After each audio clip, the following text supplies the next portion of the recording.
Welcome to Storytime with Sugar. Today we're reading Bradley McGogg, the Very Fine Frog.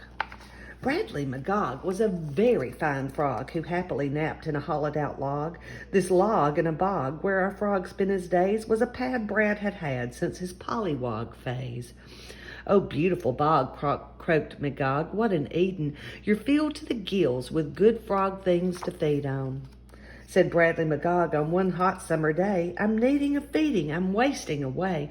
So up in his cupboard Brad grabbed for some luncheon, but what a surprise, he found nothing to munch on. "There's nothing to eat here," exclaimed the poor frog. "What happened to all of the food in my log?" Brad sat on a stump and he pondered and pondered. He strained his frog brain, but his mind kind of wandered. Pretty soon, around noon, Bradley made a clear vision. He knew what to do. He had made a decision. "My gosh, I'm awash with new neighbors to meet. My task is to ask them to share what they eat." Hop, hop, his first stop was to visit Miss Mouse in the underhill nest that she used for a house. "Miss Mousie," he said, "may I trouble to borrow some grubs for my supper? I'll pay you tomorrow." She squeaked very meekly, "Come in if you please," and made him a snack of rye crackers and cheese.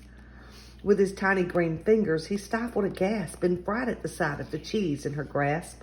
Cheddar with chives and a peppercorn dusting? He had never seen anything quite so disgusting. Said the frog to the mouse, who insisted he try it, "Drat the lot, I forgot. I just started a diet."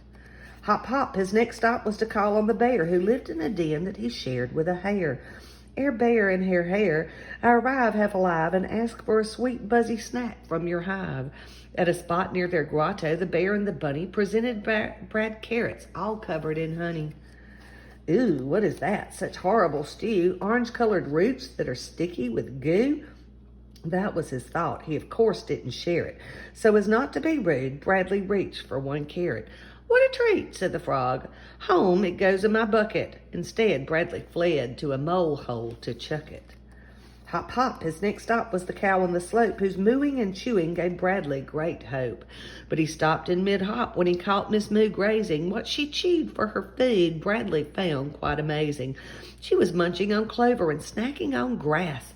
To avoid the same lunch, Bradley gave her a pass. So sadly did Bradley slog back to his bog to mope without hope for some food in his log. But when he got home, Bradley croaked with elation. His ball was a crawl with a pest infestation. Bugs are tasty. Bugs delicious. Bugs are a bog frog's most favorite dishes." He sat down to dinner and feasted on pails of maggots, mosquitoes, grasshoppers, and snails. He gobbled up stink bugs and sweet buzzy bees, flies, squirmy worms, crunchy roaches, and fleas. Brad said as he fed on some dragonfly wings, "Holy smokes, other folks eat some pretty strange things." The end.